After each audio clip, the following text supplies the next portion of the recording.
São inúmeras as formas de se contar histórias ao longo do continente africano. E o modo como os Chokwe, ou Kyokos, um povo de Angola, contam essas histórias, a meu ver, é incomparável. Olá, meu nome é Rogério Andrade Barbosa, sou escritor, moro no Rio de Janeiro. Em 30 anos de carreira, já publiquei mais de 100 livros infantos e juvenis, alguns deles publicados pela editora do Brasil.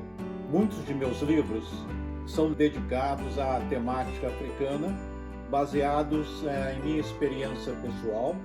Eu trabalhei durante 2 anos como professor voluntário ao serviço da ONU em um país africano chamado Guiné-Bissau.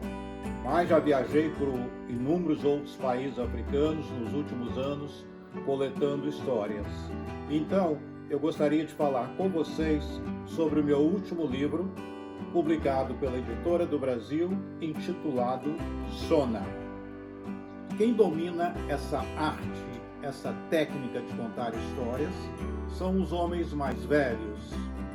Então eles sentam-se no chão e, primeiramente, eles alisam a areia e depois vão marcando com a ponta dos dedos o formato da história que eles querem contar.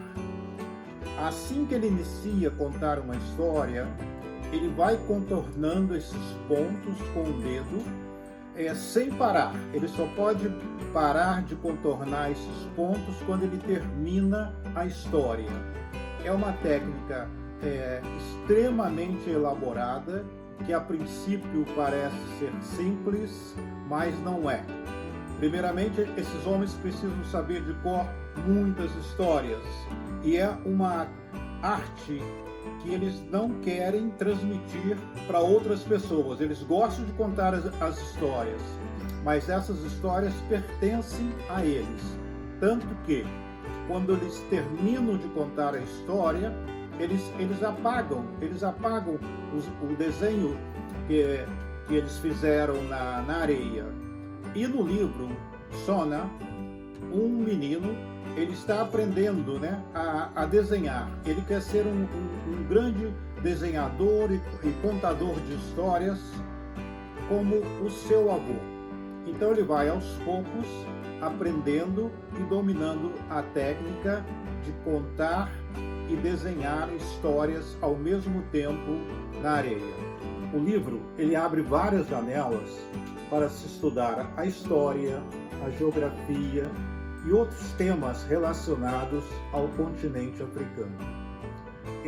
Ele também serve como um desafio para que o jovem leitor tente criar também seus próprios desenhos.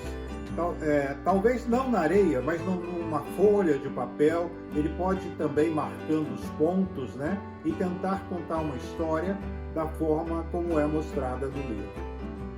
As ilustrações de Thaís Linhares, em tom de areia, enriquecem este livro.